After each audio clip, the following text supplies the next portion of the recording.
સુરતમાં છેલ્લા 4 દિવસમાં બીજી વાર યુપી સ્ટાઇલથી હાફ એન્કાઉન્ટરની ઘટના સામે આવી. નમસ્કાર મિત્રો, હું વિપુલ પટેલ, શિક્ષાપત્રી સંદેશ ન્યૂઝ સત્યની સાથે. એક નજર આજના મુખ્ય સમાચાર પર.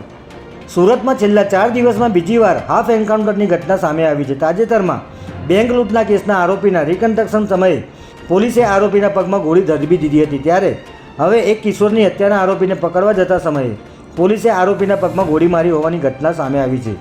પ્રાપ્ત વિગતો અનુસાર લિંબાયત વિસ્તારમાં નજીવી બાબતે થયેલી બોલાચાલીમાં રાહુલ જોગી નામના 17 વર્ષીય અનુરાગ પવારની ચપ્પુના ઘા ઝીકી નિર્મમ હત્યા કરી હતી. ત્યારે પોલીસને બાતમી મળી હતી કે આરોપી મીઠીખાડી વિસ્તારમાં છુપાયેલો છે. ત્યારે પોલીસ રાહુલને પકડવા પહોંચી ત્યારે ધરપકડથી બચવા માટે આરોપી રાહુલે પોલીસ જવાનો પર ચપ્પુ વડે હુમલો કર્યો હતો.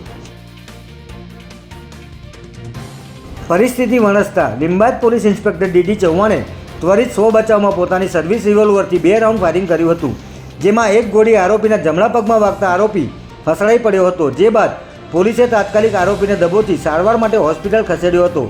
સારવાર દરમિયાન પણ આરોપી આવું ફરી ન કરવાનું કહી બૂમો પાડી રહ્યો હતો. બીજી તરફ આરોપીના હુમલામાં ઘાયલ થયેલા કોન્સ્ટેબલ મુકેશ બાગુલને સારવાર માટે હોસ્પિટલમાં દાખલ કરવામાં આવ્યા છે. આરોપી રાહુલ સામે અત્યાર સુધીમાં લૂંટ, ચોરી અને મારામારી જેવા 17 ગુના નોંધાઈ ચૂક્યા હોવાનું જાણવા મળી રહ્યું છે. જય હિન્દ, જય ભારત.